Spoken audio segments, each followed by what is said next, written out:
Is miguelohara racist? No, I don't believe he is. What's your evidence against this? I just can't prove it. He's only speaking to Miles' character, his personality. Yeah, but he was like, "Yay, you didn't have to be Spider. There could be a Miles Spider-Man, but there was a Miles Spider-Man from a different universe that was supposed to be him. But you are the loser. I'm sorry to say that. This is from Miguel's perspective. I'm not saying it's fact. I'm just saying that probably he was just talking to him on his character, like, hey, you messed this up and you're running away and you're messing everything up. He's just angry. He just got a little angry. Did he say the hard R? No, he did not. So I'm just saying. I'm just saying there's something different about Miles that, like, next to all the other Spider-Man. He wasn't rude to Jessica. Like. He wasn't rude to Jessica. Jessica's right there. Jessica's right there. Oh, no. I don't think Miguel O'Hara hates black people. I think he hates Puerto Ricans. Big difference. Okay. If you say that, if that's what you're going for. Do you see any other Puerto Rican Spider-Man? Is there a single other Puerto Rican Spider-Man in the Spider? I think not. Well, then.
Welcome to the Peak of Fiction podcast, the podcast where we dive into the very best movies, TV, anime, comics, and more to find the ultimate peak of fiction.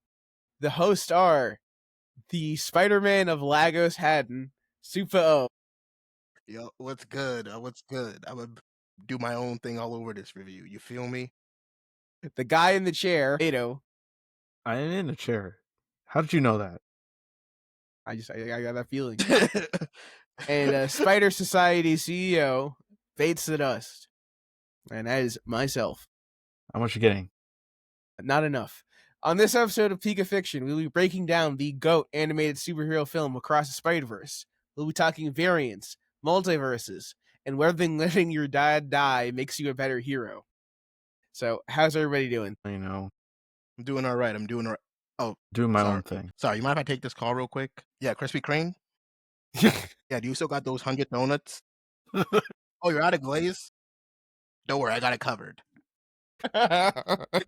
Hey, yo. Okay, all right. So I guess we already we're stating our intent from the jump. This will be a legendary episode. I can feel it.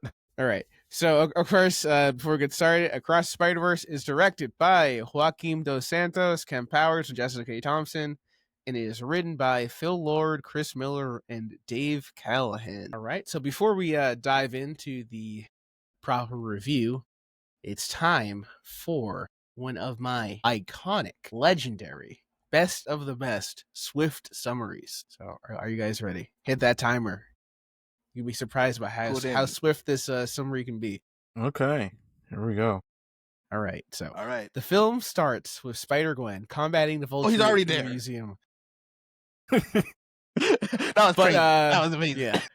But the Vulture that she's combating is not the Adrian Toomes from her universe, but instead a Renaissance version. Outmatched, she gets help from the Spider Society, an organization of multiverse Spider-Men and women who solve multiverse threats. Spider-Man 2099 and a pregnant Spider-Woman smash Vulture and recruit Gwen after her cop dad does cop behavior and pulls a gun on his daughter. Flash forward a few months and Miles is bona fide that guy, protecting New York while balancing schoolwork and family. On the way to a family party, he boxes with a D-list villain, the Spot, and ends up getting chewed out by his mom when he's late. Spider-Gwen appears and begins using her Yakubian technology on Miles, prompting his mom to give him a heartfelt warning about those people. Miles later encounters a Spot with his dad, who reveals that Miles exists because of the Alchemax multiverse experiments, and he was an Alchemax scientist that got domed by a bagel last movie. Vowing to be his top op, the Spot escapes.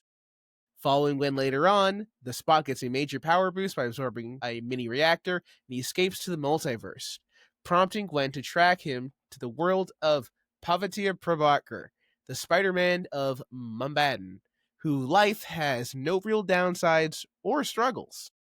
Miles then discovers the perils of being the second black co-worker on the job site, as the effortlessly cool Spider-Punk appears and helps handle the Spot. Unfortunately, he gets another Zenkai boost, and the Mumbai begins to collapse. In the chaos, Officer Singh almost dies, but Miles saves him, which may or may not have made the problem worse. Other spider people show up to stabilize the world, and Miles is brought to the Spider Society. There, Miles discovers the Spider Society is a cult of trauma-bonded superheroes that rationalize bad things happening to them as canon events. One of those events is a police captain in Spider-Man's life getting killed. So, Miguelohara imprisons Miles so his dad can get slimed out by the Spot, which will somehow make him a better hero?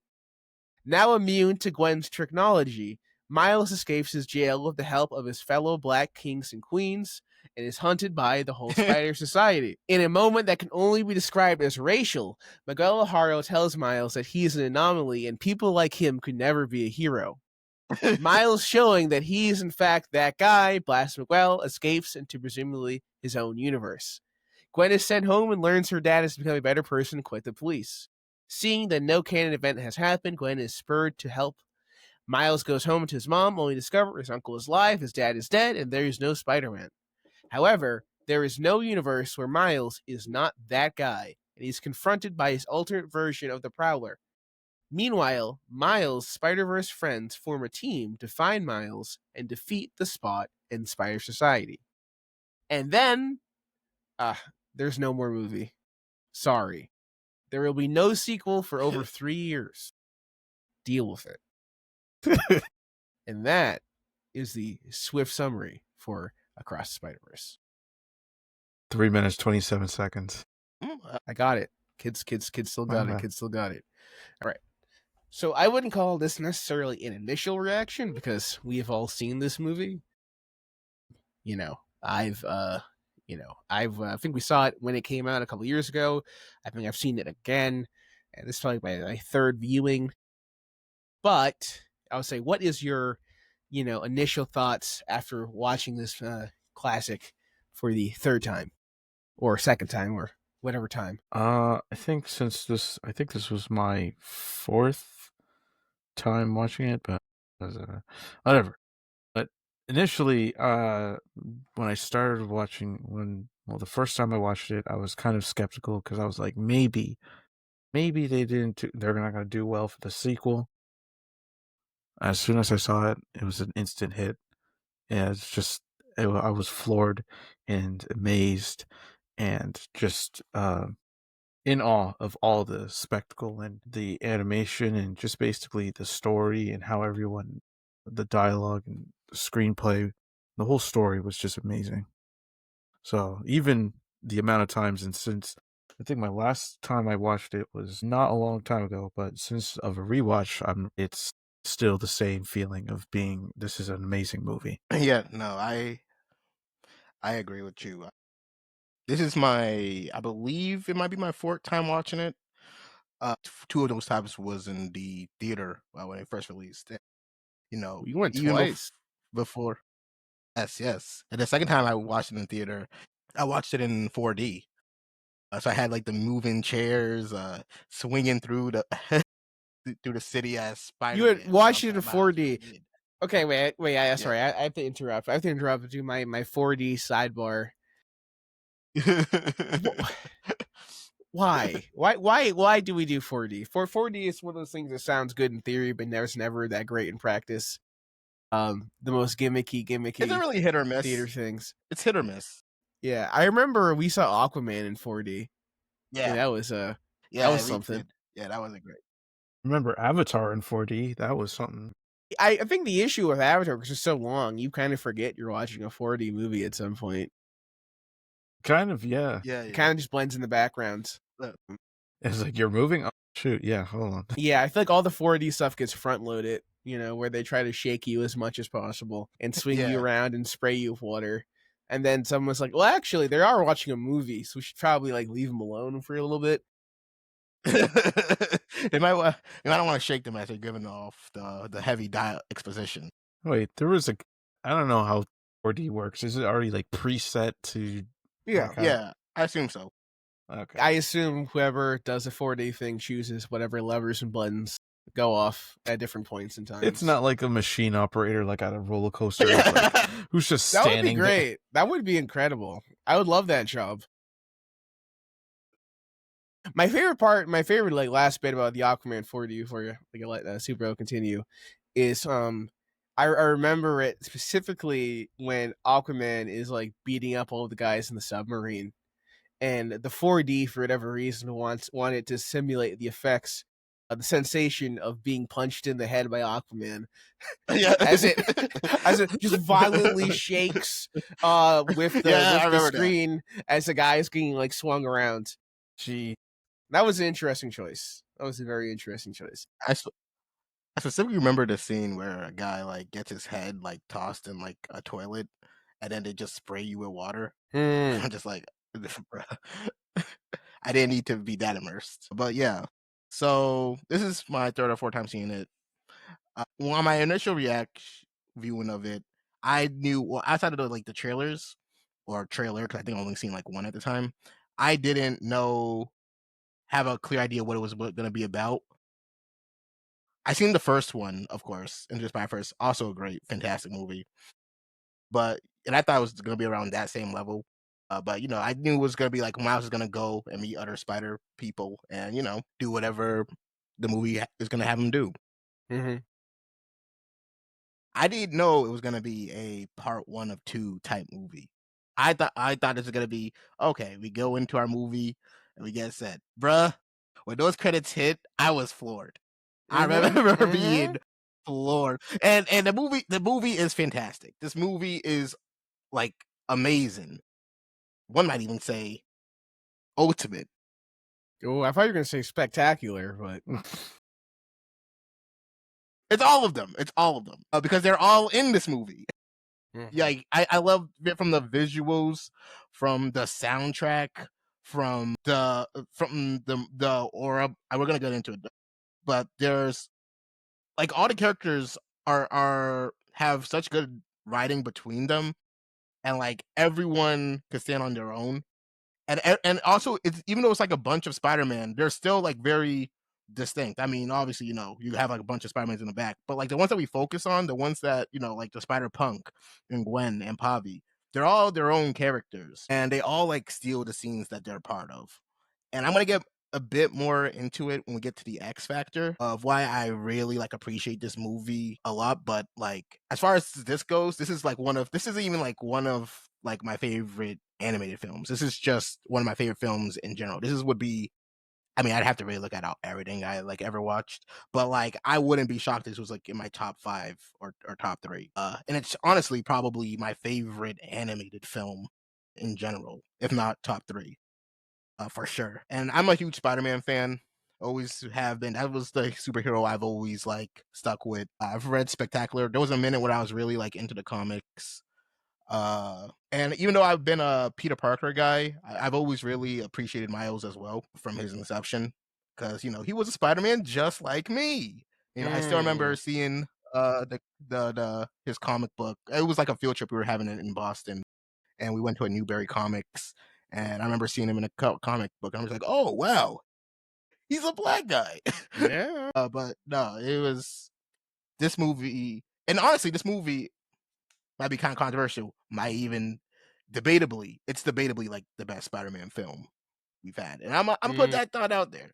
But yeah, I'll get more into it as we get to the review. But I love this film. I love this film, and if it went by so fast, I felt like it went by so fast. Yeah. And I was even rewatching it now, and I was surprised when I got to like the 2 hour mark again. I'm just like, wow, that was 2 hours. Like I could have sat in that theater for like another 2 hours and watched more. Like that's how engrossed I was into it. But yeah, I'll let you go give out your thoughts. But I love the movie. I love it.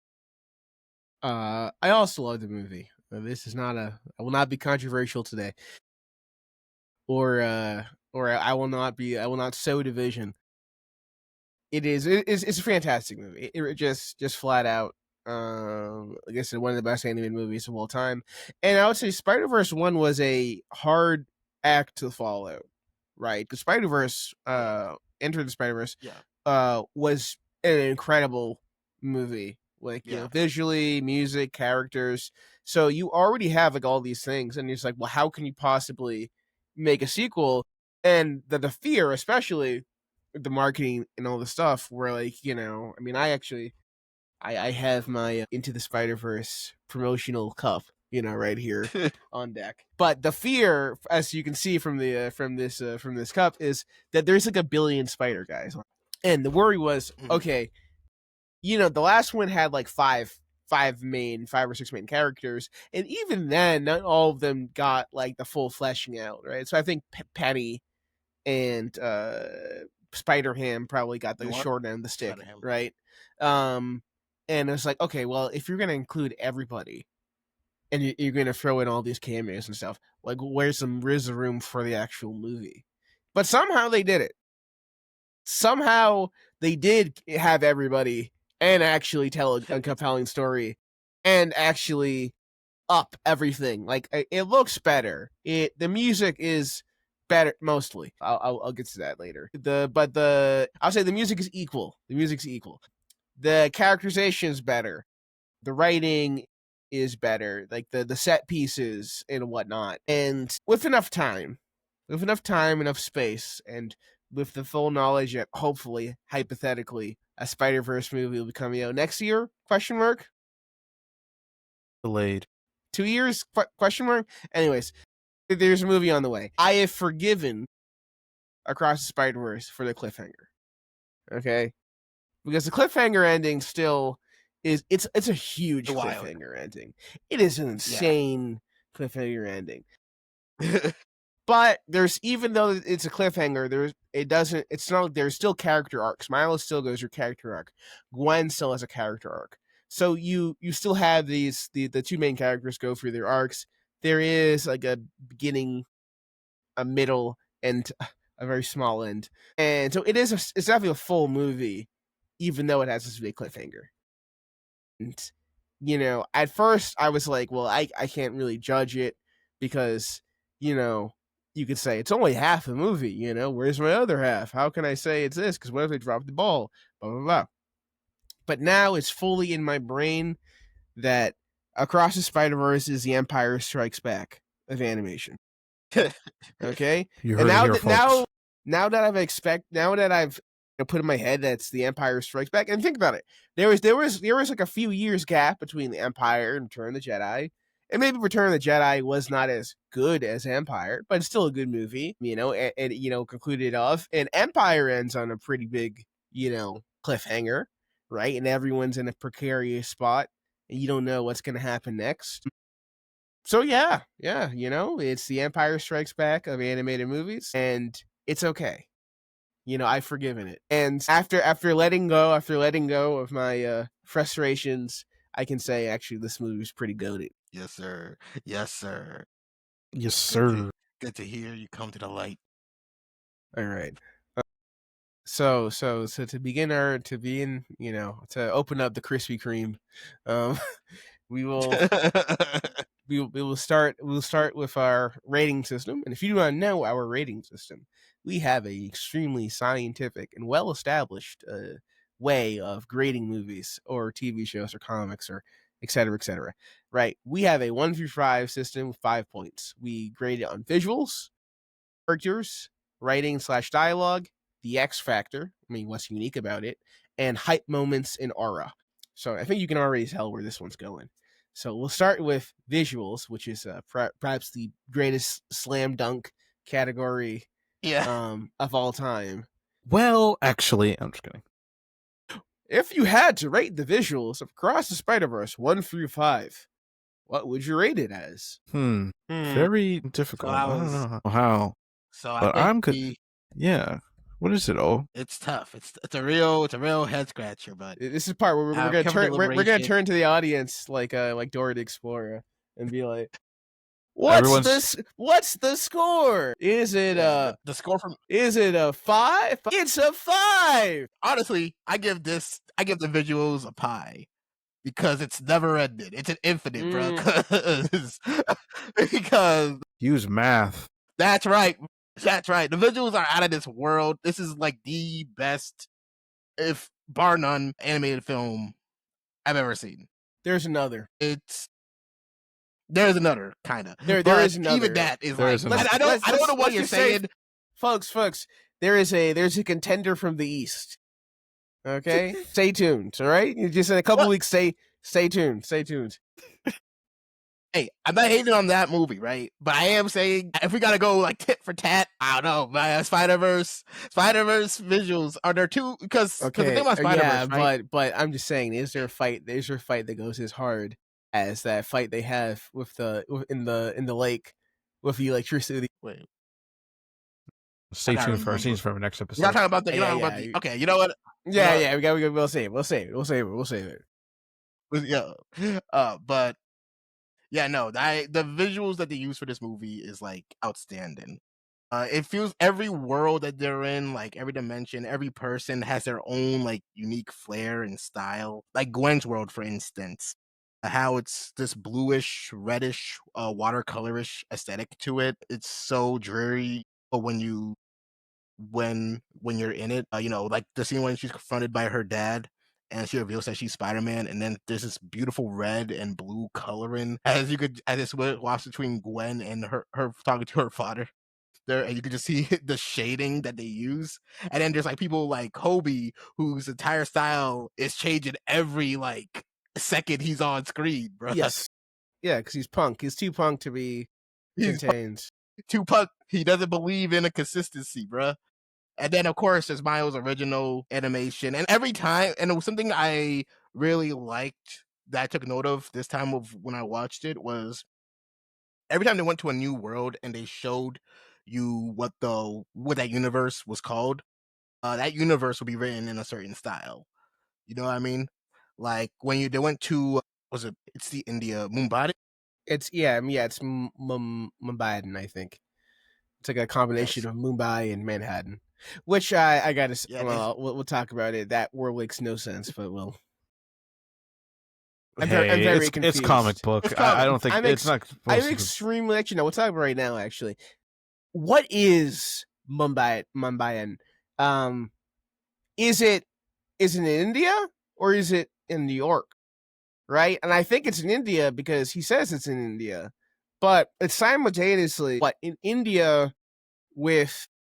Well, it's not just New York, but it's also advanced and has like all these crazy buildings and stuff like stacked on top of each other with all this traffic.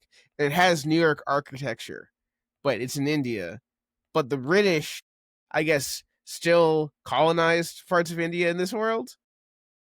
But they're not colonized now. And they both have like stuff like the Brooklyn Bridge, but also Indian architecture. And they're in Mumbai. But it's also Manhattan, but it can't be in New York because everyone's Indian. So what? I'm just saying, like, what's going on here? This is the first time I would have to say and use this excuse. Don't think about it too much. Not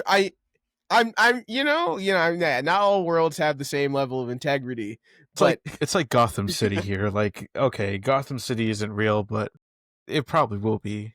It probably sounds like something near New Jersey or New York. I'm sure the British-Indian conflicts work differently in that universe. But hey, anyway. Yeah, it was like conquered for like 5 years and then... No, actually, no. It's the one, Mumbai Baden is the world where RRR was real. True. and and they actually single-handedly defeated the British. That's canon. That's canon, yeah. I mean, that all fits in. But yeah, just the style of that world, along with like the lettering for when they introduce Mumbadan to the screen is pretty cool. Or when you go to like Earth 42 and Miles realizes that he's in a dimension, and spoiler, Uncle Aaron comes up to give him the dap, and it freezes for a second, and it says Earth 42 in graffiti. Bruh, Yeah. that was nice. But yeah, nah, visuals are top tier. I'm gonna let you guys take your crack before I start.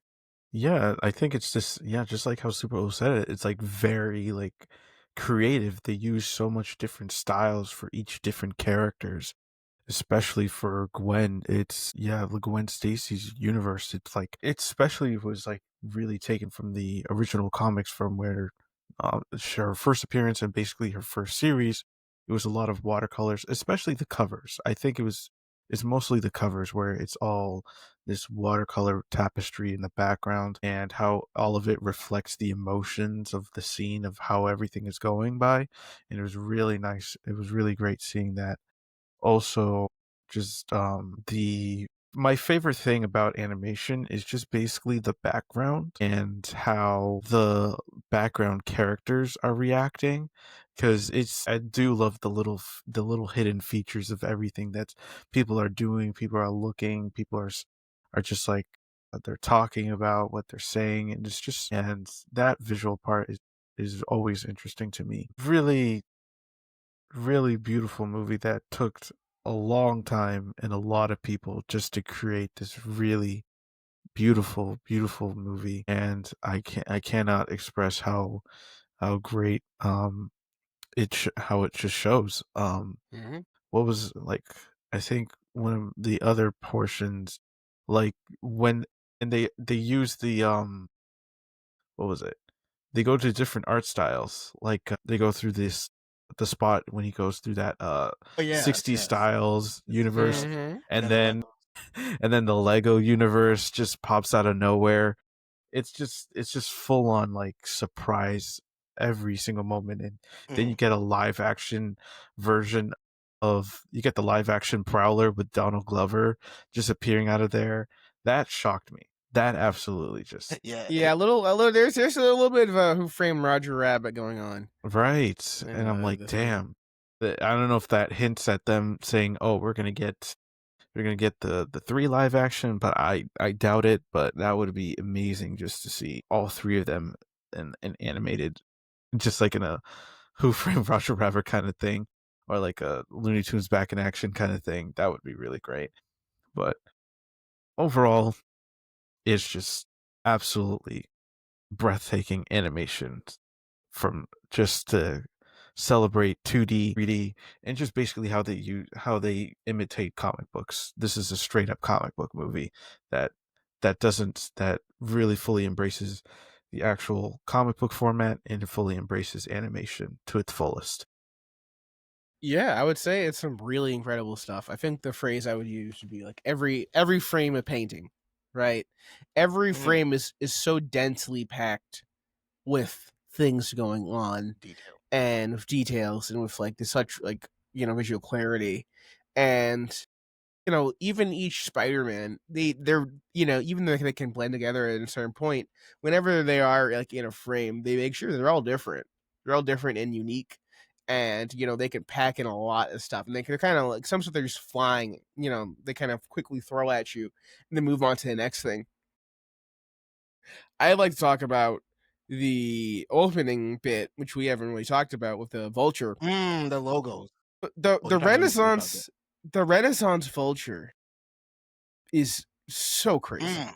It Yeah. is like the way that it's Wild. animated, like design documents or like sketches, Yeah. like that, Yeah. like you like Da Vinci would have, and like sketches and diagrams, and he's just kind of moving. And when he throws something, it's on this kind of like parchment, and it's like drawn on there. And he's like throwing out his traps, and he's doing his things, and like there's so much part of him. He's both like this kind of diagram drawing, and it's like steampunk kind of thing, when he kind of presses different buttons and dials on himself, like charge up his like fire beam. It's such an amazing. It's like a visual feast, or not even a feast. What is a feast? But I'll say it's like an appetizer, right? It really whets your appetite for the rest of the film because like it's so stunning and striking, and you're like, wow. If this is the opening, I can't imagine what the rest of the movie looks like, and the rest of the movie lives up to that opening. I would say, yeah, it really stands out. No, I cannot do this section in good faith without reminding the listener that many animators were crushed into a fine paste in order to produce this. But their sacrifices, we salute, We salute them. we salute them. They've never seen their families again. And sometimes you need to feed, sometimes you need to feed animators to like the turbo grinder to make good art, Hey man, what? Do you want Jujutsu Kaisen season 3 or not? Exactly. So sometimes It needs to be done. It needs to be done. You gotta do what you gotta do. do. You might say, well, can't you do like a stable schedule with better working conditions? Turns out you can't. I don't know. It's like nobody's tried it yet, and results are results. So I think we'll just keep going. I think we'll just keep throwing people into the grinder, and then we'll see what happens. Spoken exactly like Spider-Man 2099. You gotta do what you gotta do. Gotta do what you gotta do. All right, so it's a 5 across the board. 5 E's. All right, I give it a 6 if I could, bro. I feel like 5 is like it's like I know it's crazy to think that every movie is gonna be this level of animation. Well, actually, this movie, I think, as Beta established, I think it's about just as good as the Iron Giant, right? Yeah. Yeah. Absolutely. But when you agree, would you agree that Iron Giant looks just as good as this movie? They are on the same level visually. I gave Iron Giant a 3.5 or 4, if I recall. I'm just, I'm not. I didn't. I'm not enough. You can't be rage baiting at this point in time right now. All right, I'm just asking questions. I'm just asking questions. Questions though. Good questions. All right, so characters. The next point that we're gonna grade this on. I love the characters in this film. Right, I think they have some pretty great motivations. They're written very well. This is like the one gripe I have with the film is some of the character rating, and it requires a lot of people to be on board with a very sinister and I'm not sure well thought out operation, and it did cause you to scratch your head just a little bit with some of the writing. And I'm gonna talk about Spider Society here.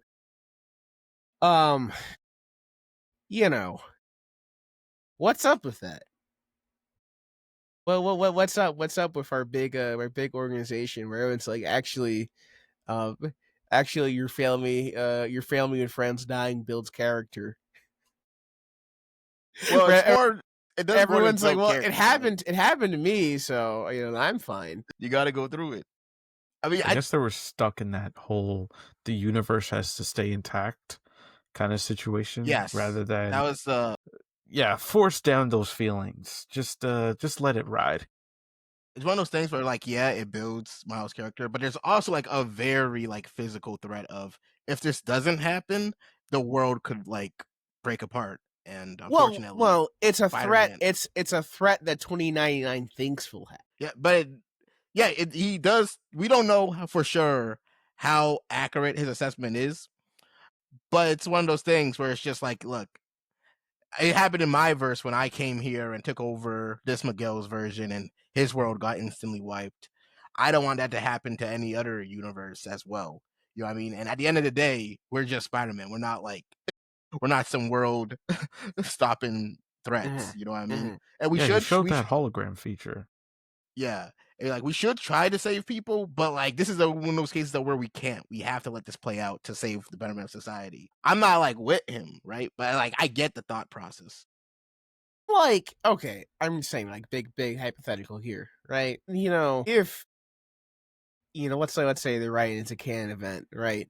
And Miles saves his dad in the sequel.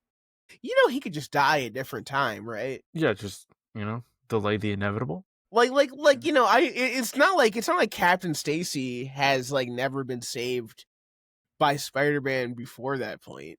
Like I'm pretty sure Spider-Man saved Captain Stacy Multiple before. times, for sure. But it's like, actually, no, we gotta put you. It's a part where it's like, we gotta put you in a cage so your dad can get murdered by the Spot, and this is actually good. I think this is I good. think it's because of how he needs to get murdered. He needs to get murdered by the Spot. And then all of the and then all the Spider people like, yeah, actually, we're on board for this. This makes sense, including your man's. Your man's. Okay. Is that your man's? Okay. If I remember correctly, Spectacular Spider-Man was in there being like, yeah, actually, I guess we got to kill your dad, Miles. What's up with that?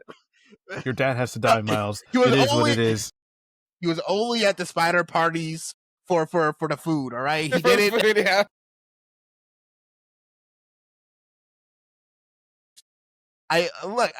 It's a rotten hand to be dealt with, but like it is like a case of, and look, I do think that there should have been a bit more spider people on Miles' side to be like, yo, we should try to save his dad instead or whatnot.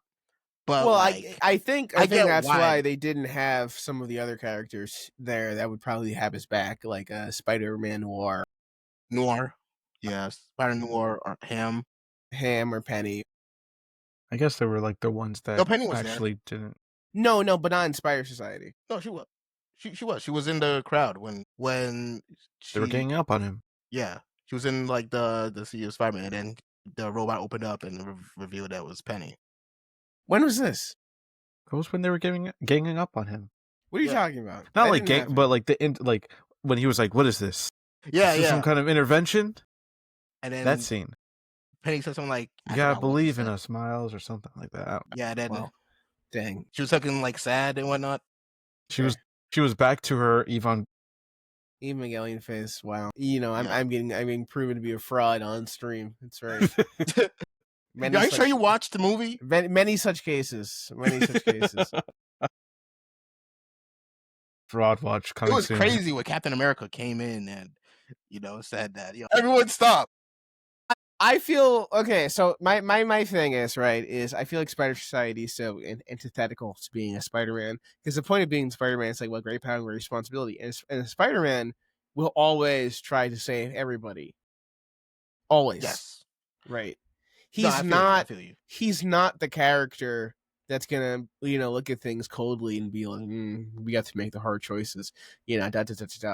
It's funny. It's even more funny is there's actually a game that came out, Edge of Time, Spider-Man Edge of Time. It was a Spider-Man 2099 and Spider-Man story, and the big plot point was that Spider-Man 2099 was like, there was like an older evil Peter Parker that was all like, we have to make the hard choices, and he's like, no, I won't do it because I'm Spider-Man, and now this movie came out. Really, this movie did some damage to Miguel O'Hara's PR. Yeah, I guess. Yeah. This is like two different characters for that. And I think what was it?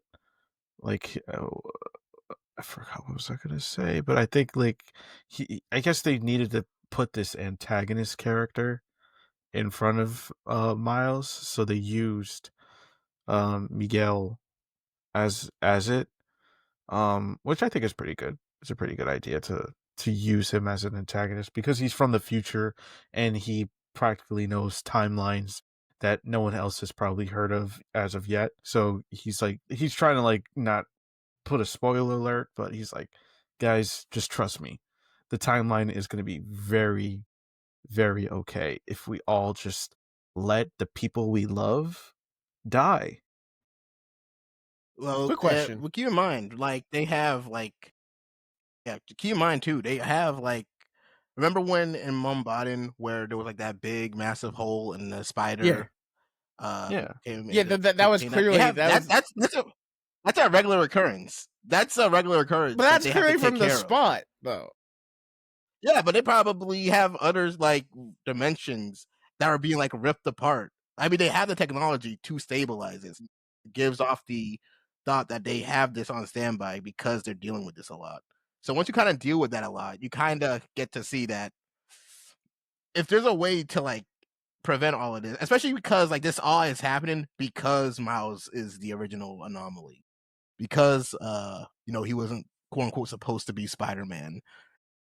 Speaking of that, speaking of certain people who aren't supposed to be Spider-Man, I'm gonna ask a question, pose a question to the audience. I mean to the podcast. Is miguelohara racist? No. I don't believe he is. What's your evidence against this? I just can't prove it. He's only speaking to Miles' character, his his personality. Yeah, but he was like, "Yay, you didn't have to be Spider. There could be a Miles Spider-Man, but there was a Miles Spider-Man from a different universe that was supposed to be him. But you are the loser. I'm sorry to say that. This is from Miguel's perspective. I'm not saying it's fact. I'm just saying that probably he was just talking to him on his character, like, "Hey, you messed this up, and you're running away, and you're messing everything up." He's just angry. He just got a little angry. Did he say the hard R? No, he did not. So I'm just saying. I'm just saying, there's something different about Miles that, like, next to all the other Spider-Man. He wasn't rude to Jessica. Like. He wasn't rude to Jessica. Jessica's right there. Jessica's right there. Oh, no. I don't think. Whoa. I don't think Miguel O'Hara hates black people. I think he hates Puerto Ricans. Big difference. Okay. If you say that, if that's what you're going for. Do you see any other Puerto Rican Spider-Man? Is there a single other Puerto Rican Spider-Man in the Spiders? I think not.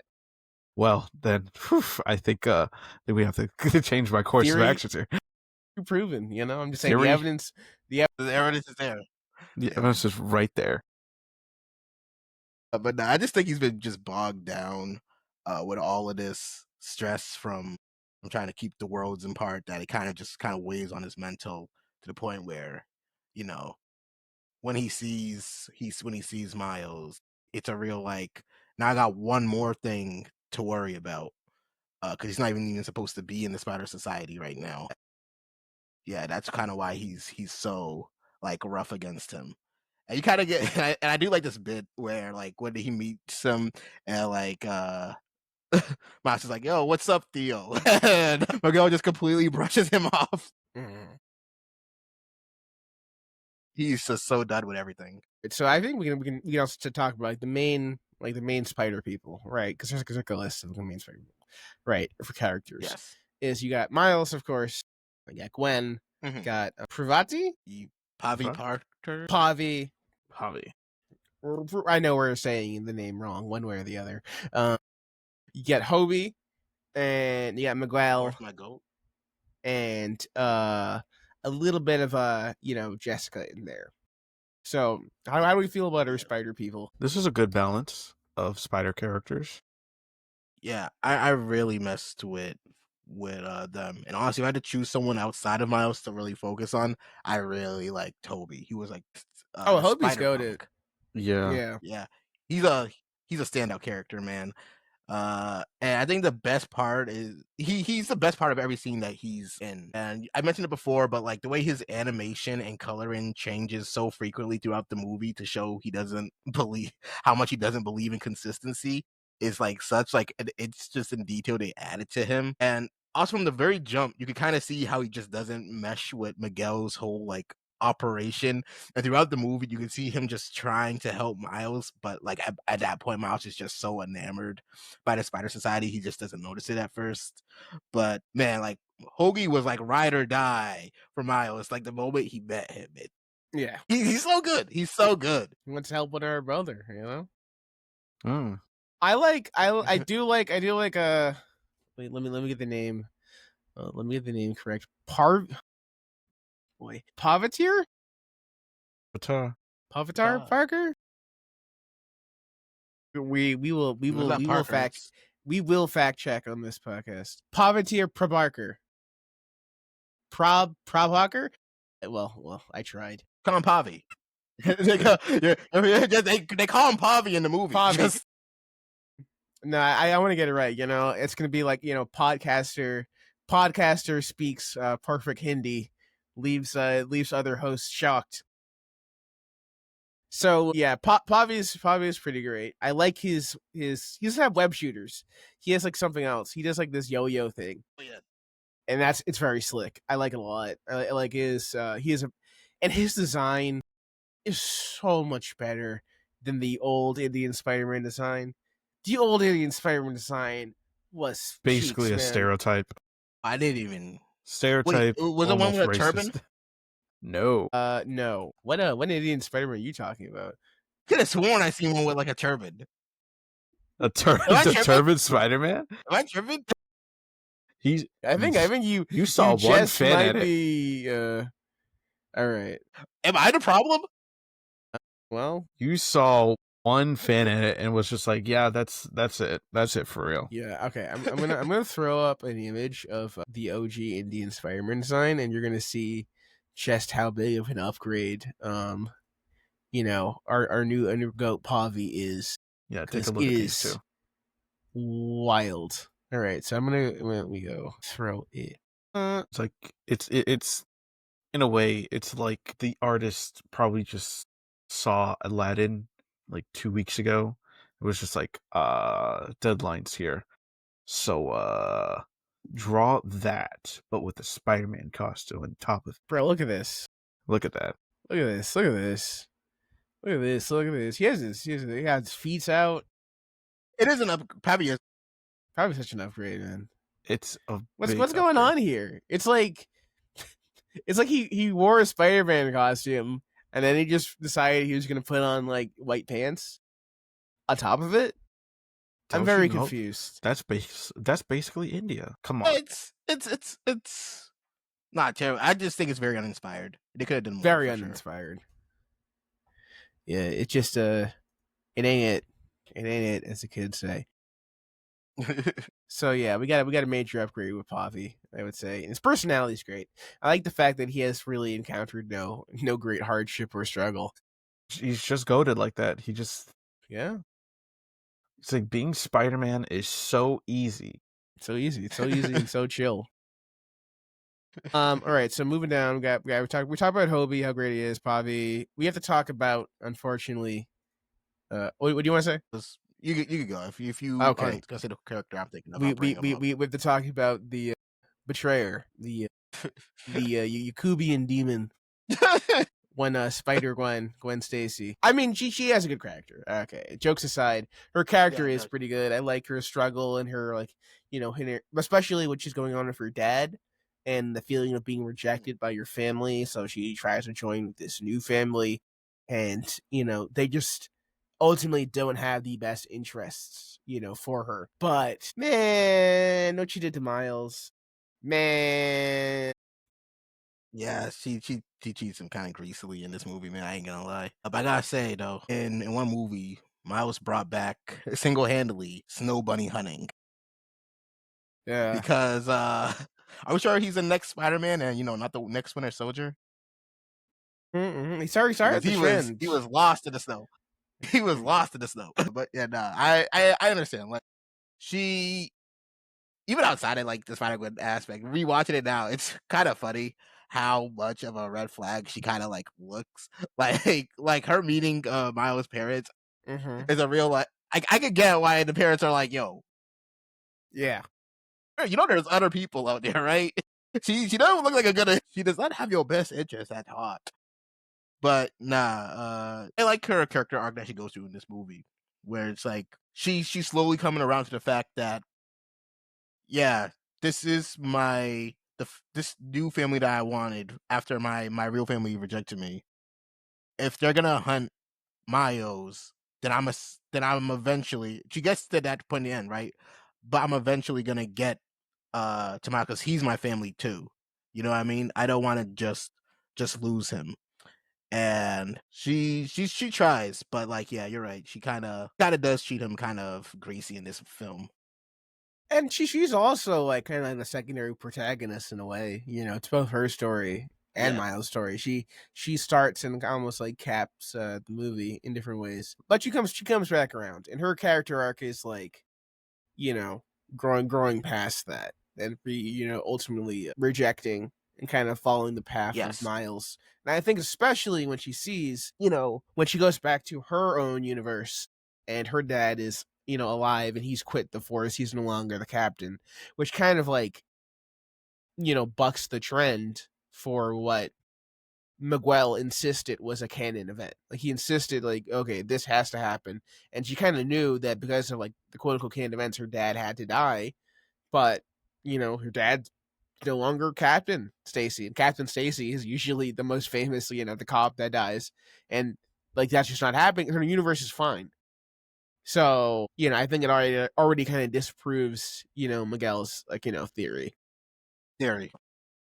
And it kind of like strengthens her resolve to be like, all right, plus Hobie the goat leaves her the Yeah, the like makeshift watch. dimension watch. Yeah. But yeah, pretty solid. I would say all the spider folks. Miguel O'Hara he's a compelling villain, I would say. Yes. Major crash out. He's just so mad. He's so mad all the time, and he's just like throwing stuff and whatnot. And I'm like, how does he have like all the spider people so whipped? Like the real and my He's real that guy. question. I guess he's that guy. But like, he's always like he somehow like he'll crash out and everyone's just kind of like standing there like silently, kind of worried. And I'm like, wow, man, these are all my goats, but I guess not. Yeah. No, Miguel's cool. Miguel's cool. And like, yeah, you're right. He is like constantly angry, but I do think that I do find it funny that there are like some humorous scenes in this film with him, because at the end of the day, he's still like Spider-Man. Mm-hmm. Like when in his fight against like the Vulture, there's some good humor there where he's like, "Oh yeah, I took care of when he thought he defeated Vulture, and he's pretty much telling Gwen like, yeah, I'll sweep that up. I took care of that." He's like, "Okay, you'll take care of it, right? Take care of it then." And then he's like, "What do you mean take care of it?" And then Vulture just kind of like, Mm-hmm. I mean, he was about to slime out the Vulture. Oh, for sure, yeah. It's like, but I'm the good guy. You don't look like it. Yeah. Yeah, I would say, and he works. He's definitely a very ferocious opponent for Miles. It's very interesting how usually when you think about a film, when a lot of like the main complaint of a lot of like MCU films is like, oh, the guy is just like you're fighting this. It's like a mirror match, right? Where you're like, oh, they two people have the same powers and they fight each other.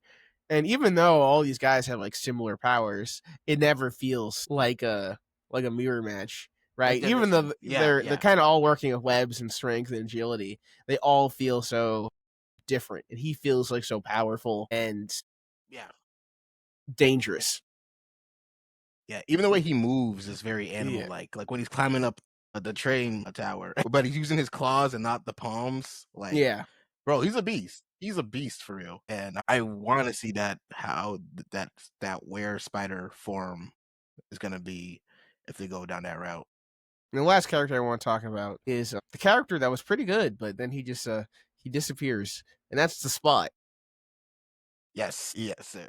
I think I like the Spot. I like what he does in the story. I like his transformation from like D-lister to arch nemesis. And I think the effects and the music, especially as he upgrades in power, is really cool. And like just just the way he stands, the way he moves changes as he gets more acclimated to his abilities, and especially when he's in Mumbai, he is just like casually beating all these spider people. He's just throwing portals around. He's so much more confident and like with his abilities and what he can do and whatnot, and like that kind of growth to see from him as a villain is pretty interesting. Yeah. Yeah, seeing his journey from a street tier to the Eldritch horror being that he becomes once he ascended Yeah. is great, bro. Like, and I love the color scheme how the inverse color scheme they use for his new form looks on him, because it truly feels like he's like a different being. This is of some real, if I had to use a Naruto reference, this is a real like Toby turning Obito moment for Yeah. him. When's Big Wheel gonna get this treatment? Uh, that's a live action. Massacre. I'm in. we Yeah, need. yeah. When's Massacre? Like big wheels, like the wheels, the wheels are spinning and spinning and spinning. In case like infinite rotation. Like you look the wheels and you look how they're forming and like you zoom out and it's like the spinning and the rotation of the universe. Wow. Don't you see, Spider-Man? This whole world, this whole universe, it's just one big wheel. You know? All right, I'm just writers, saying, don't steal from us here. Yeah, don't steal from us. This is well, yeah, I can't say it's copycat. It's copyrighted with a copyrighted character, but I'm copyrighting the story idea. You can steal it. Yo, it's Five receipts put up every receipt here, bro. Too bad Spot disappears halfway through the movie. Like at some point, yeah, they're halfway, like about the hour 10-minute mark. Spot says, all right, I'll see you in the sequel. Yeah, pretty much. Just dips out. But to be fair, the rest of the movie is more centered around Miguel and the Spider Society and the threat they pose to Miles himself. So I get why he doesn't make a comeback. But I heard that in the deleted scene, he was actually gonna go to like I forgot what it's called, but it's pretty much like the bar of like villains in like that are like the what is that called? Bar with no name or something? Yeah, bar. Yeah, I think that's what it is. So I think yeah, I heard about that. But fun fact, you can actually see that scene when we're introduced to Miguel. When we're introduced to Miguel, there is there's like a little, I don't know, panel that's like around Miguel, where he's touching all these panels, doing the whole bleep bleep bleep bleep, I'm touching buttons. But it's right, you'll miss it, but you'll see it. It's right there. There's a panel and it shows all the different areas that the Spot was in, and one of them is that spot. It's that the Spot was at the bar with no name and killing all the villains. That's nuts. I need to take a look at that.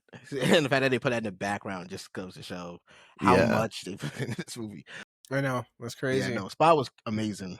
Spot's amazing, bro. Yeah, I just love how his powers look when he uses them and goes. Do you think Spot's gonna stay as a main villain material in the sequel or no?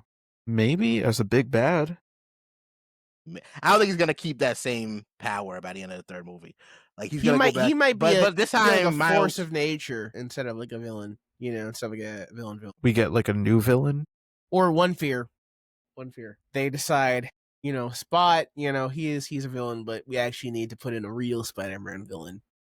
And one of the big, three, whether it be like Venom or like Green Goblin or a Doc Ock, like show up and are like, that'd be lame. Yeah, and are like, hey, you know what, Spot, that's pretty cool, but now it's time for the real Spider-Man villain showing up, which I would not want. Yeah. What if it's the Liv? Olivia. Yeah, Olivia. Olivia's doctor. Olivia does not have that much heat, and I like Olivia. Okay, great character design, but we'll leave that discussion for a different time. Smash or pass? Peak of fiction. Whoa. This is not that kind of podcast. Not yet. All right. Let's see. And 100,000 more subscribers. Anything's possible. And a Patreon. Hey man, for 100,000 subscribers, man, I'll do a full review of Birth of the Nation. If you show me the money. All right. What are we rating characters? Talk to him. So what's everyone's rating? Yeah, it's a 5 for me. I'm gonna go with a 4.5. Yeah, I'm gonna do 4.5 as well. They're extremely good, but like there's a couple like if I had no qualms, 5. But qualms, unfortunately. All right, we have to be critical somehow. That's fair. That's probably the one among the 5 categories. I'm like, I could see that not having the perfect 5. Yeah. So moving on to the writing, which we've talked about a bunch already, but how do we feel about the script itself and like the dialogue and what? The script is a 5 for me. Yeah, it might be a 5 for me too, because like I would say, especially the dialogue, it's perfect. All of it. I mean, it's just everybody's snappy. Everyone talks like everyone has their own, but and everyone is like joking or doing their own thing, but their own style, right? No character, no two characters really Yes. feel the same. And even when they have like the random like run on, one quick Spider-Man cameos show up, each of them in their little Mhm. bits, they'll have their own personalities, like Yeah. the cowboy Spider-Man or what's the one in the wheelchair? Is it Spinner? Oh, the crutches one. Yeah, Spinner. I I think think it's that's what Spinner. Yeah. Yeah. They all have Good. their great bits, and I think the story itself is really good, really nice, tight, kind of a narrative. You know, as was brought up earlier by it just moves you along. Just time just goes, man, and before you know it, it's been like 2 hours and 20 minutes, and you're like, what? It's really well done. Yeah, no, I'm inclined to agree. The dialogue, what I especially like about the jokes in this movie is the delivery of a lot of the lines, man. And it literally would just come. Even I've watched this movie multiple times, and it was still making me laugh on my last like viewing, like off the And top of there's my so head. many layers to them too. But yes, The yeah, jokes are so layered. They'll have both from the puns. They'll have multiple visual layers like on top of them. gags, Gags, they'll do callbacks. All the callbacks feel like references. natural references, like where will something will happen earlier in the movie, and then they'll call it back like later on. It's really really great stuff, and the fact that the villain Spot is built off of a callback gag to that Yes, one guy yes. who got a bagel thrown at him is crazy. That's a crazy thing to be like, actually, yeah, we're gonna do this and make this like this guy's villain origin story. But Yes. it works. definitely Yeah. works. He's like, All of Spider-Man, it. why did you create that guy? I did it. He's talking crazy. He's talking crazy. But no, the dialogue is so good, and the writing, the story, everything just flows so smoothly together. A couple lines that I picked up was when they were even like the simple seeds, like when they're in when it's Miles and his parents in the school, and a teacher or director or whoever she is. She was like, you gotta, really talk about yourself. You're from a struggling immigrant family.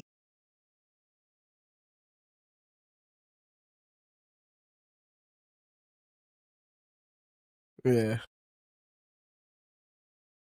Yeah, that bit was great. That bit was really great. Oh yeah. And there's like this one bit that I just remember now in that scene when they were talking about his grades and then they got to the Spanish Oh class. yeah, It's like and he got a C in Spanish. It's like, what?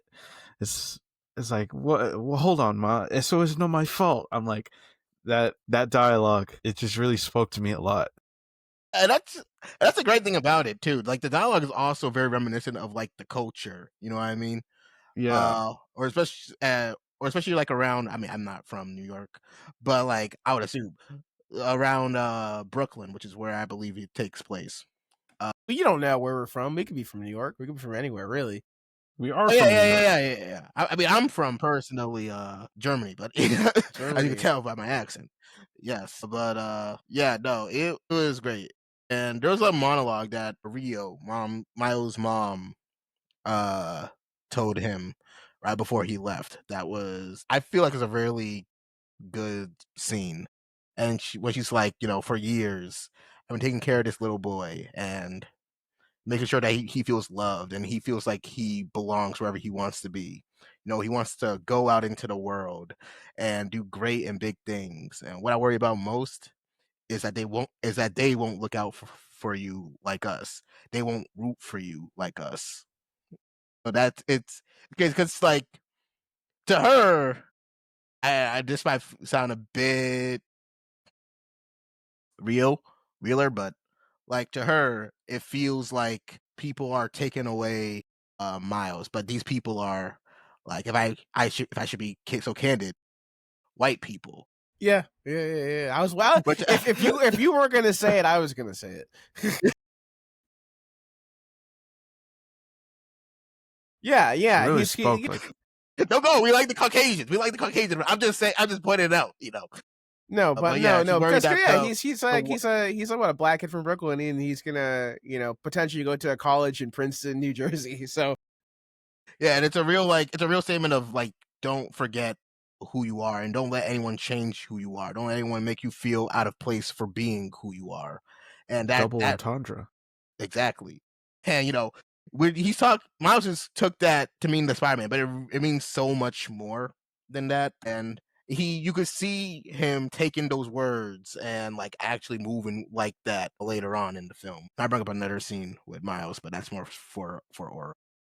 But yeah, most of all the dialogue is just telling you like what's gonna happen later in the film, which is really a funny tidbit. Just after I did the rewatch, just every yeah, piece of dialogue, it's like you got to look out for that in the future of and as the movie progresses. So I was everything's weaved together so beautifully. right. So I think it's the easy 5 from all of us. But I also want to talk about perhaps the writing in this movie is good, right? We all agree. But what about the writing of the sequel? And I believe you told me your sequel idea. Yes. So for Beyond, you're hearing it here now first. So if they do this, just come back to this pod, the peak of fiction. Yeah. I believe that this movie was focused more on the Spider-Verse, but in the next film, we're going beyond that. We're going into the Miles verse. We already have Prowler. They already revealed Prowler Miles, so I'm thinking they're gonna reveal other versions of Miles that might aid Miles throughout the next film, and one of those characters is gonna be the Thor Miles, bruh. And the Thor Miles is not only gonna make an appearance, he's gonna be so cool that's gonna revise all the hate that Thor Miles has had before then. And there's gonna be a period where everyone's gonna be like, man, Thor Miles was the greatest character of all time. I've always liked Thor Miles. I've always been a Thor Miles. This may be Supo's greatest called shot of all time. And the thing about it is, as much as I loathe Miles Morales, you know what? If anybody could make him cool, it would be this team.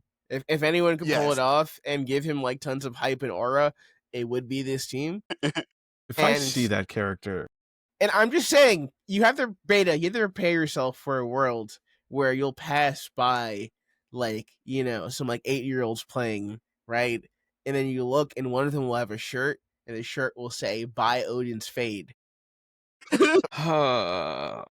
We're about to see 20 Thor Miles at Comic Con, bro. 20 at the next Miles, Con, bro. And then they'll bring the comic run back, for the movie synergy. Yes, and then yes. You're gonna get like a 12-issue comic run of Miles Morales, and here's the kicker. It won't be good. It'll be bad, dog. it would be terrible. Okay, it'll be bad, but they'll keep pushing it because the movie was popular. If you would like to see an example of this in action, go read a Spider-Gwen comic. Wait, what's that? Wait, what's that? Nobody read a Spider-Gwen comic? Wow. It just keeps happening. They keep making Spider-Gwen comics. Spider-Gwen, now this is not for the movie. I'm talking specifically in the comic books. Okay? Spider-Gwen is the most like hype moments in aura character of the last like 10 years, where there is no good writing, right? She does not have good books, right? And her comics are like very subpar, and I would say they're derivative of just taking Peter Parker Spider-Man concepts and then saying, what if Gwen was there? It gets boring to It gets very boring. But that first comic, not even the comic, but it was like a tie-in for the first like Spider-Verse event, had such good art and such a strong character design that it convinced people that this was a good character. Okay, and then when it came out with Gwenom, which also was an amazing character design, good art, it like propelled it even further. Even though I cannot stress this enough, the character rating is so subpar, right? If you watch Spider-Verse and you're like, wow, I sure love the Spider-Verse, man, I love Spider-Gwen, I can't wait to read a comic book, you will be disappointed. You'll be disappointed over and over and over again. But it just is what it is. It's just like you're gonna have to live with it. You're gonna have to carry that weight. Yeah, I generally don't want Miles Thor. It's such a terrible, dread it, such run a from it. It bad all comes the comic. same. I'm just saying if I see Miles Thor in the trailer, we might have to put Super on like Lisan Al Gaib conversations. Do you know how terrible that comic book is? To anybody who's never read it, I'll just give you a quick summary. Just imagine it. I can't even do it because why? It's just so why for me. Why does that exist? Why? Because Miles is a great character, and they wanted to do a bunch of tie-in stuff. There's no reason. Why is there a? Isn't there a Wolverine?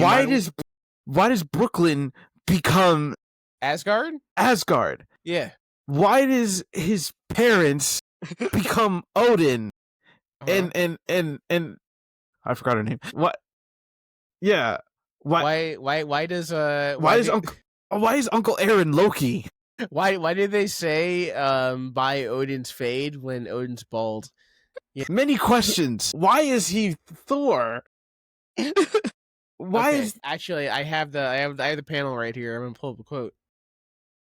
Of all the 5 realms, Asgard is his hood. For Miles, you can see that's what it's like. He's just that good, you know? Why is Asgard the hood? Poetry. Who knows? Who knows? Written by John Smith. It is the biggest like mystery book I've seen. Why does Mjolnir have graffiti on it and he wears Jordans and yes, you know?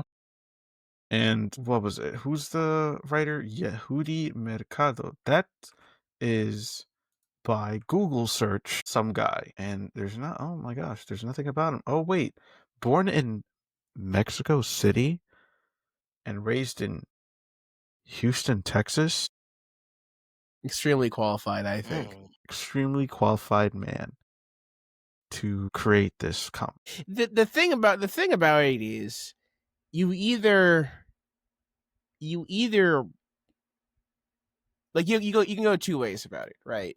Is you either bring Miles to Asgard, right? Whereas in he's like, he has a story, and then basically you can just make him like, maybe it's like his it's like he tells like a kind of Thor story. He's like Odin's kid, but he had to be hidden away, on Earth, for a period of time. So he grew up in like Brooklyn or something, or I guess if you bring like Asgard like to Earth, like here's the big thing is for Asgard to be the hood, quote unquote, it also implies that at some point Asgard like experienced the racial discrimination and like redlining and all the other circumstances that like creates like the hood, and that doesn't make any sense. Yeah, is there projects? How can you both be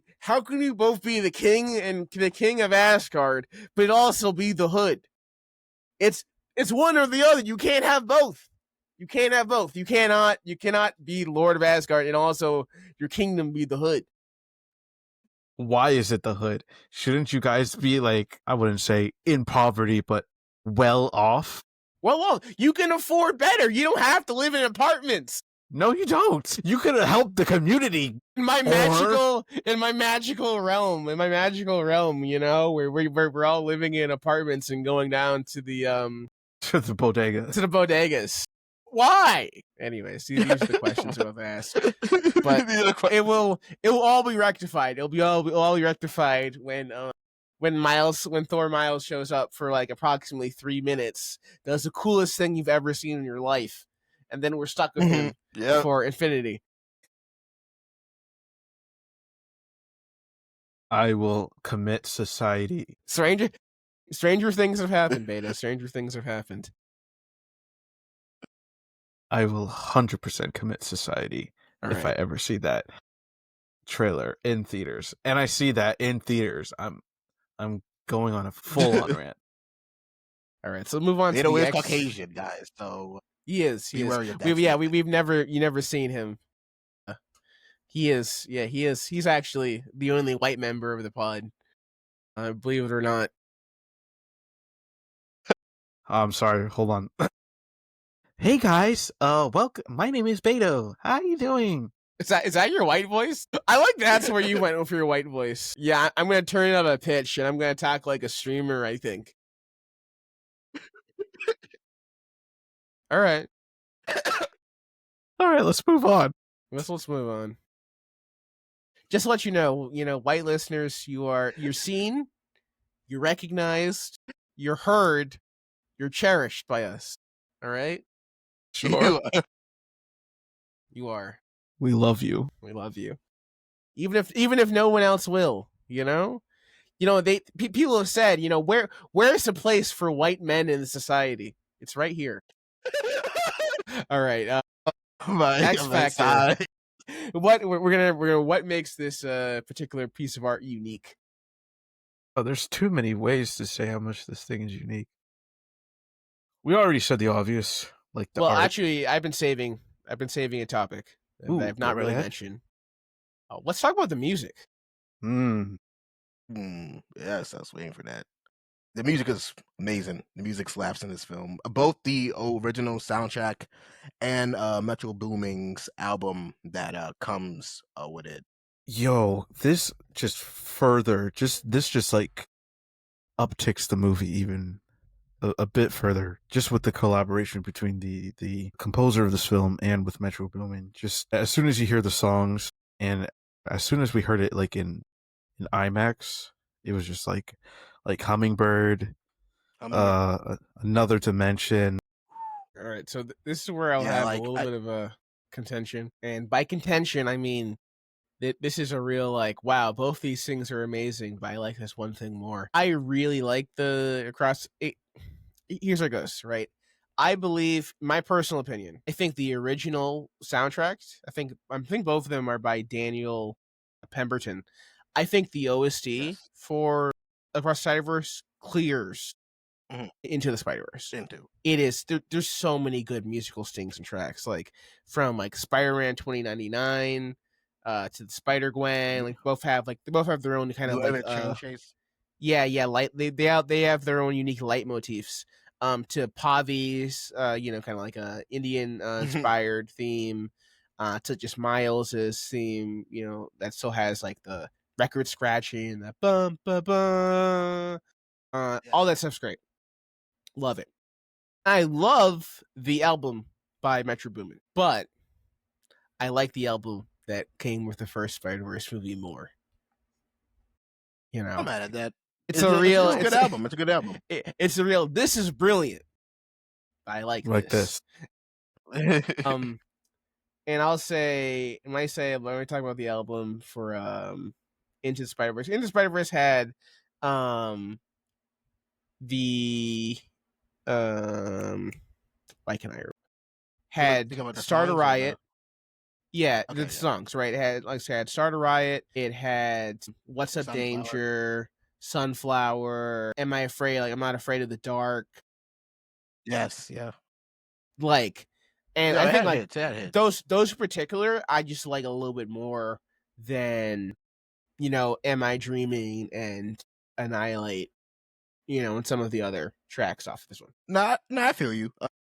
I personally, it is tough for me. I'd have to look, because honestly, it's a real it really depends on what I'm feeling like, on which soundtrack I'd rather listen to more. But I would say this Metro's album, listening to that, I was listening to that a lot when this movie was released, a lot, and I swear, even still listening to the songs on it now, I feel like I'm floating. When I have my headphones on, just bumping these tracks. I love Self-Love. So, oh my gosh, yes. The best Coi Leray song, and I don't even like Coi Leray. Only song I've listened to for truly. But she sounds amazing on that track. Albedo said it before, but Hummingbird is really good. Hummingbird, you know it's our time. No, it's our time. Oh, bro, that like that Just got sounds. copyrighted striked.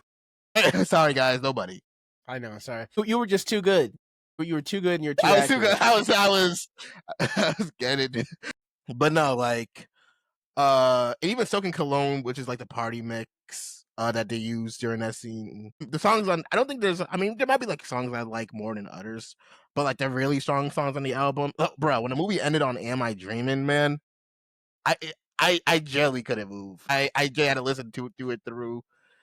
You know, in the movie theater, you're looking at the visual effects of the credits as it's going through, and there's just this what's the word? There's just this soothing. I don't know if soothing's the word, but there is this like this soothing aura you get from the Metro Boomin sound. Whereas like Into the Spider Verse felt a bit more actiony, I guess. But you know, I do like Into the Spider Verse soundtrack as well, and even OST wise, and even look at like original soundtrack wise of Across the Spider Verse. Yeah, I also bumped that. That soundtrack goes Yeah, so I would say crazy, bro. yeah. OST wise, Across is so much better. I mean, what the best thing that Into has is the Prowler soundtracks Yes, yeah. pretty great, Mm. but like, I mean, Across has like so many more. I mean, the last one they played, like the Start a Band. Band, yeah, Yeah. bro. Start a Band is Start a so Band good. is so good.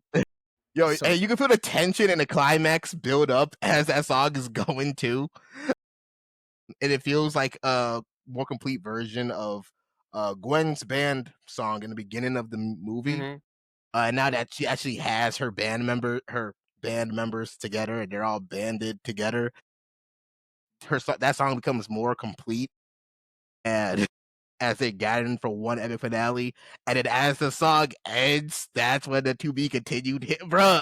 Mhm. That song builds so much. I get hyped every time I listen to that song, bro. It was an amazing way to conclude the movie. What's your speaking of when I was also talking about X Factor, what's your favorite one-off Spider-Man variant? When I say one-off, I mean they were in the movie for less than like 30 seconds. I'm just gonna go based off my biases right now. It's just that I'm glad that they showed New Year vows, um Mm. Spiderling and Mayday Parker. I think that Lady was her Park name. was good. Yeah. Yeah, And Lady Park was nice. I'm definitely partial to Web Slinger, which is a cowboy Spider-Man. I'm so partial I cosplayed him one time. Yes. So I really great design. Yeah, I really like. This might be a bit of a weird one, but I really liked I actually don't even know what Spider-Man, what his actual name is, but the Spider-Man that had kind of looked like he was wearing that robot suit that like Miles was hiding behind, Oh, yeah, and he turned around. Yeah, I like it because like low key, because I used to like, I wouldn't say I used to try to write like draw comic books, and I was drawing like my own kind of versions of Spider-Man, and he kind of reminded me of a character I used to draw. But yeah, no, I liked him, and also Metro Booming's Spider-Man as well, the white and black one. And he's Mhm. just like, there's nowhere to run. I guess it was a place to run. That one was great. That one was great. But in the sequel, it should have been in this one, but I understand you gotta save the best for last. We need one Spider-Man that we have not seen yet, and we need to get Yeah, in I already know. Japanese Yes, sir. tokusatsu Yeah, Spider-Man. Japanese. Okay, I need him. I Please. need him in here. I need him yesterday. Okay, and we need a theme too. And they need to somehow get the theme in there, man. I want to like the Yeah. full on Emissary of Hell. change Leopardon. Kimi wa naze, Kimi wa naze. Emissary of Hell. You know, we need all that. He needs to pull out his gat. Yes, yeah. He has a big I think he has a big role in like one of the other Spider-Verse events comics. Yeah. And definitely we forgot need which one was that. it. And since enough time has passed, so much time has passed between this between the movie that we're talking about, the movie that's gonna come out. Miles has gotten some upgrades since then in the comic books. This is on you, animators. Give Miles his Super Saiyan 2 form that he has give Miles the swords. You know, I want Miles boxing with the Venom swords. Imagine, Miguel gets a little upgrade and he pulls out like his Venom sword and he's like, dueling with Miguel. Bro, that goes so hard. That goes so hard. I mean, if it's like for if it's a lightning stream he does, and his lightning stream just so happened to look like a sword for a second, sure, Nah, bro. But Bro. Give me the whole thing. Full bro. manifestation of sword, I don't know. I want the full thing. I want the full thing. I want like a cool moment where they're facing off each other, and then like he does a slash. They both run through each other, and he does a slash. Miguel is like, ho, you couldn't, as he explodes. Please give Miles the sword. Give him. What if it's comic book Spider-Man, comic book Miles Spider-Man that does the whole sword thing? It just appears out of nowhere. Oh, just throw it in there, yeah, Yeah. man, yeah. Throw in video game Miles. Also, it's very weird. Okay, can you talk about that one scene where Genki was playing the Spider-Man video game? Yeah, I remember that. Was he? Yes. Yeah. If Yeah, you saw in the corner. He was playing Spider-Man PS4, which is that raises questions. No, he was Raises actually playing the questions and PS5 eyebrows. version. He was playing the PS5 version. I think he was playing Spider-Man 2. So who's in Spider-Man 2? Right? Because presumably Isn't there like a whole like in their there's a side world, quest. Spider-Man was popular enough that he had tons of merchandise, and Oh yeah, actually, and also people knew his identity. So I could see them making like a Spider-Man game with Peter Parker in it, Yeah. right? But does that mean Spider-Man 2 has Miles in it, but not Miles? So it would have like a black Spider-Man in it, but it wouldn't be Miles. It would be like a generic. It would probably be a white character. It'd probably be someone else. No, they know he's black. Oh, okay. I mean, he's got his costume torn up. I think even his parents are like, Yeah. he might be Puerto Rican, and he's like, he's like, no, I think he's Dominican. No, he might be. I that's great. That is great. But that actually would explain it. Is actually their version of Miles is actually just like the game, whereas he's super lame, and and he has that Deku-esque personality. Like, hey Parker, blah, blah, blah, when he puts on the really bad Adidas fit at the end of the game, right? And that's because they don't actually know Miles, right? And they just know he's black, so they put in this generic black character in the game. That's because they don't know it's Miles, and they just give him like a whole different name. This is my theory on the why Genki's playing theory. Spider-Man 2, which is also doubly weird because PS5 or PS4 Spider-Man is in Spider Society, so it's a whole different universe. Yeah, yeah. And there's also like a side quest. There's a side quest in the second Spider-Man that's Spider-Verse related. Yeah, there is. Yes, that was kind of cut. Oh yeah, weren't they going to make that multiplayer live service game? Yeah. Yeah. Until it got leaked and all that. I'm glad it's gone. I don't think that would be a good thing. I know in your head you're probably like, oh, that would be the best game ever. All right, Negative Nancy over here doesn't want to swing through the cities with his friends. Damn. I would love to, but when I say it wouldn't be what you'd think, okay? They'd ruin it. When you're like, oh yeah, please give us like $15 for the symbiote Spider-Man costume. You might have a different tone. That's all I'm saying. All right. That's all that makes sense. All right. So X Factor, are we doing like a 5? I believe I'm doing 5. Oh, there was something else I wanted to say for the X Factor as well. Okay, I wrote it down in my notes. In terms of other Spider-Verse like media, like I believe Ultimate Spider-Man had one, and like No Way Home off the top of my head. This is a movie that truly works because of the accumulation of Spider-Man media we've had over time.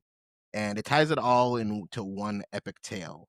And every reference or character or design was put in here, feels like it was put here out of love for the character. And then it feels wasted or forced. Not every Spider-Man gets a line. And, there are more characters that are clearly more impactful to the script than others. But this movie doesn't feel like they're just shoving characters in just for the sake of shoving in characters, like how, the MCU or even some DC properties treats its crossovers. it feels like a true celebration of the character everyone knows and loves, whether it's Peter Parker wearing a mask, or Miles Morales, or Miguel O'Hara, or Yu Oname. That one's that one's manga Spider-Man. Oh, okay. They're all still Spider-Man, and they just want to do and they just want to do good, which is Spider-Man's whole purpose. And that's why this movie will forever be a masterpiece for me. And that's why X Factor wise, I'm giving it a 5 because it's the best depiction of this. I thought you were doing a bit. I was unsure. You know, I don't want What to. the? I thought, bro. I was waiting for the bit to happen, but the bit didn't happen. I thought you were gonna say, and that's why they should put like Spider-Man Lotus in the sequel, or something like that. Like I was waiting for the other two to drop, but it never dropped. I can't be heartfelt for a second. Man, that's crazy. I can't be serious and be like, yo, this is why I love the movie. I mean that's cool. I just you set a certain expectation for yourself. You know the joke man can be serious too sometimes. No, tell another joke. What are you being sincere for, joke boy? Give us another joke. Give me the funnies. Spider-Man Lotus is the #1 Spider. In all of our hearts. So like I said, this podcast is a safe space for white people. So, you know, we support Spider-Man. I'm not going to finish that sentence, actually. I'm backing out. Well, what did he do? Scenes from our next episode. Okay. All right. Okay. Putting my podcaster hat back on. All right. Last but not least, talk about your best category: hype moments in aura. Wow, what a movie for hype moments in aura. I mean, what is it? What a movie indeed. You guys, first hype moment is the greatest.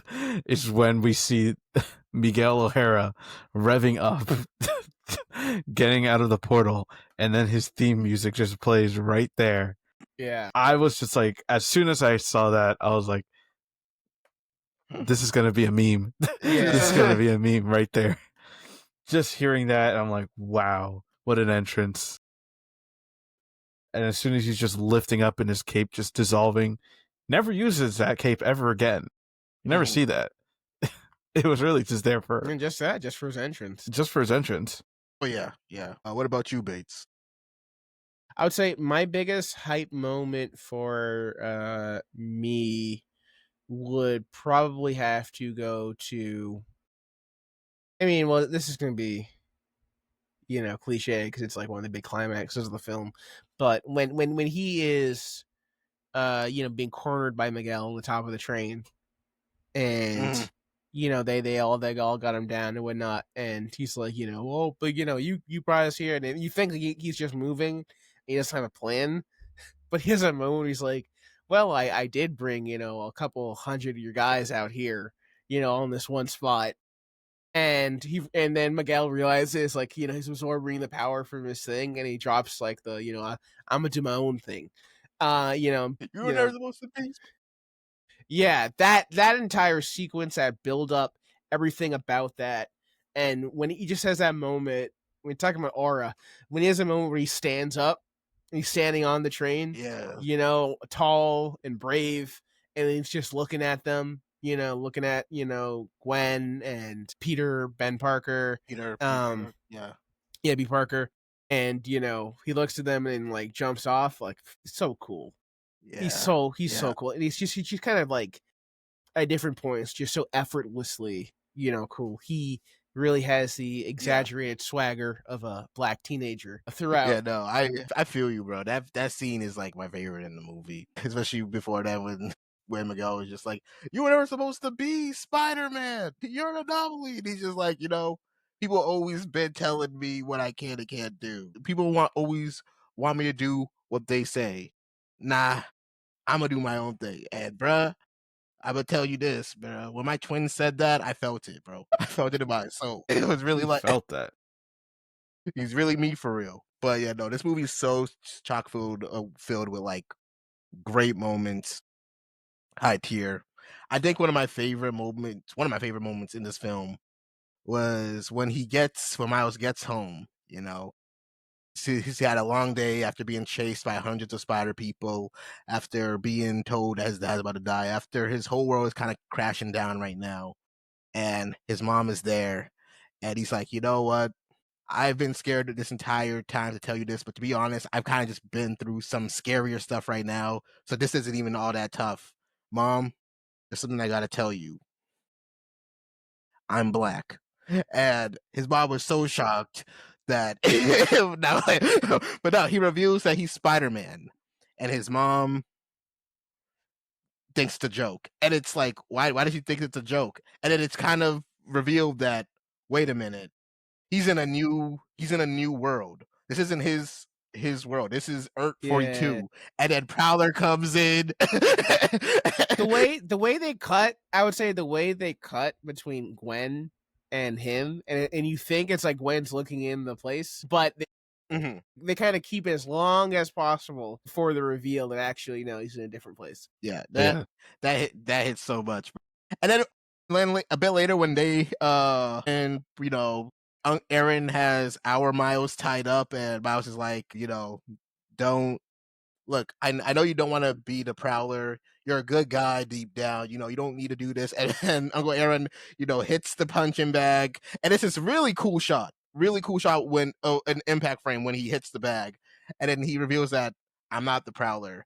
He is, and the Prowler of this universe, comes out, and it's revealed that he's Miles, and his Prowler costume looks so sick. It's so good. Looks so sick. If I have the means, I will cosplay it.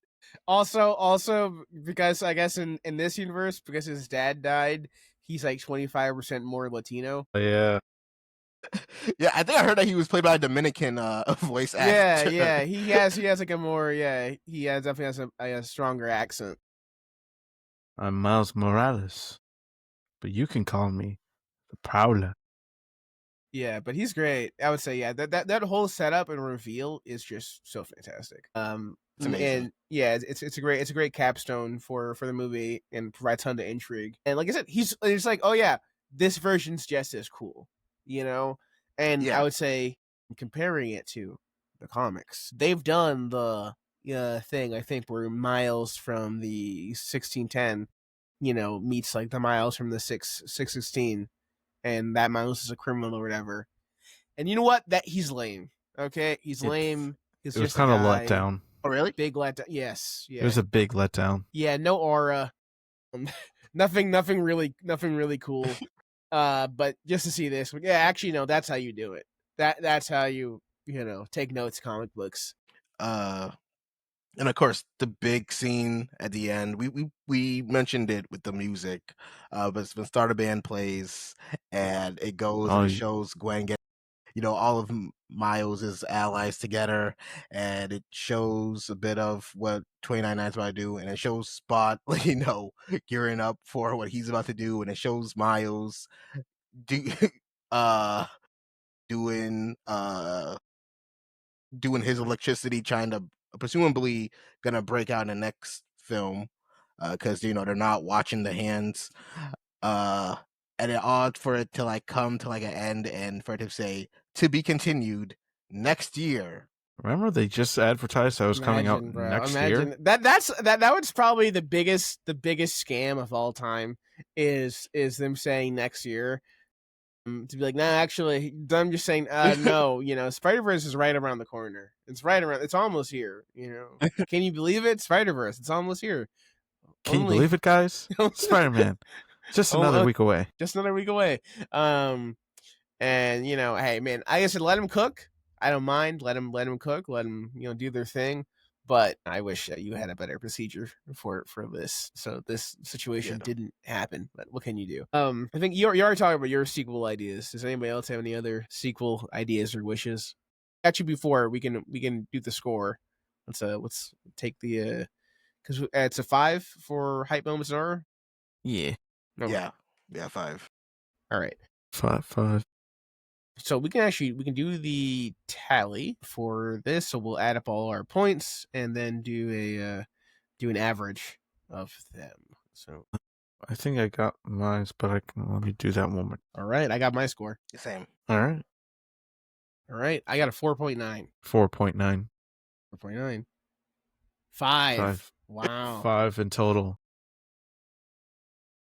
Bro, when I tell you, when I left this movie, I had like no complaints. I had like no nitpicks. And then like years later, rewatch it. Every time I rewatched it, or even like years later, that con list is still like 0. I mean, like this is the most notes.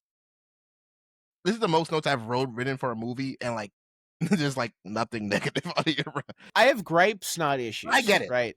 I have Yeah. gripes, not significant issues. Well, Across the Spider-Verse is our highest rated item so far.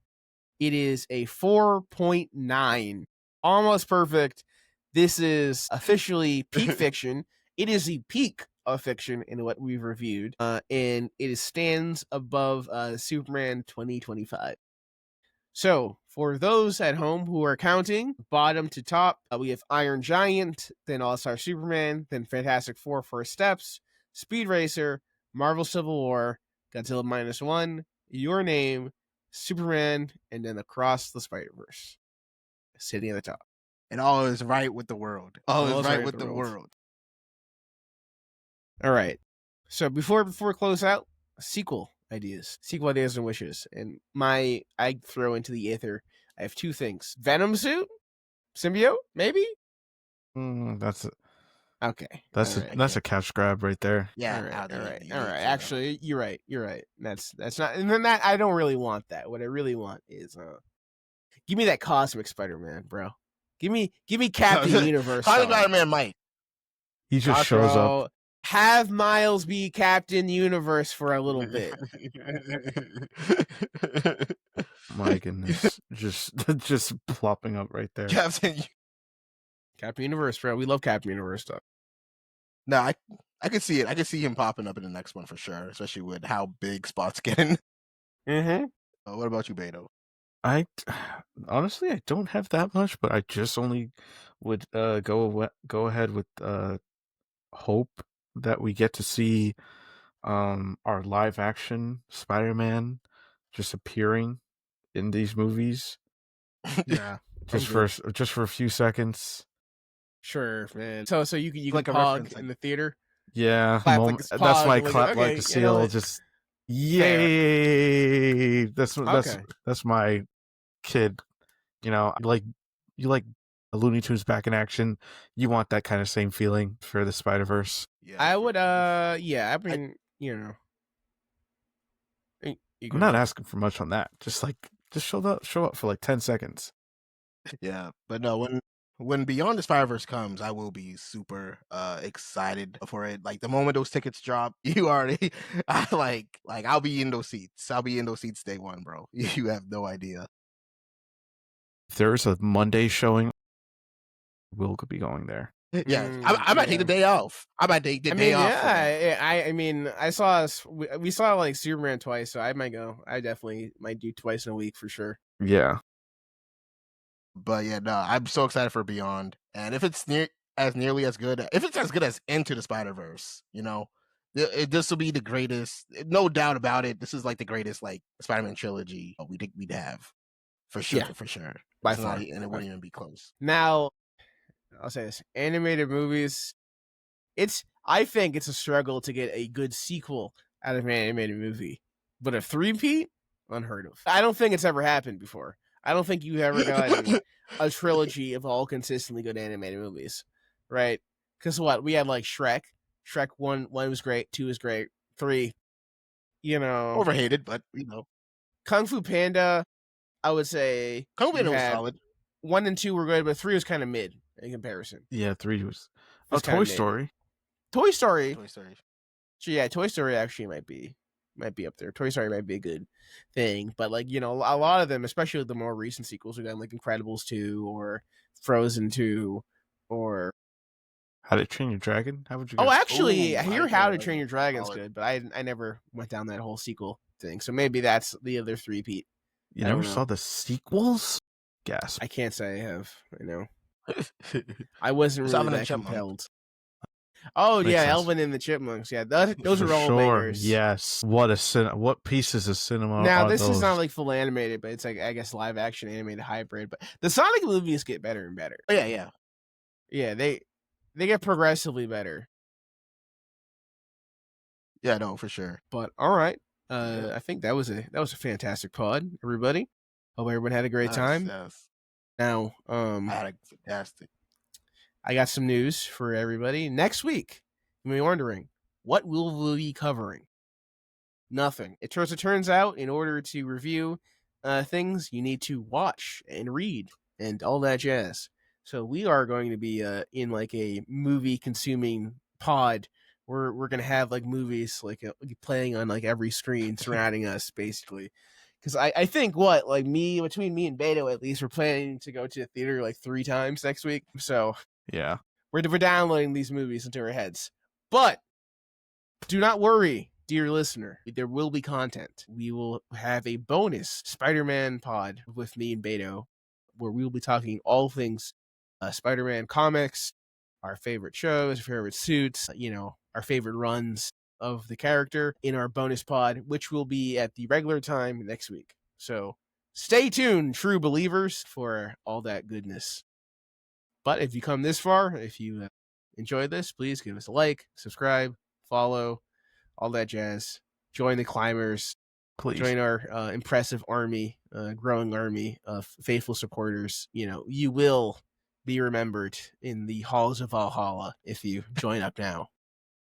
So, get in, make the climb, seek the peak, all that jazz. My rope is being tethered right now. Please till join then, me. have a good one. Drive safely. Drive safe. Take care. See you ya. guys. Remember to do your own thing. Or I don't know. You can always join like a cult. That's cool too, right? Bye. See ya.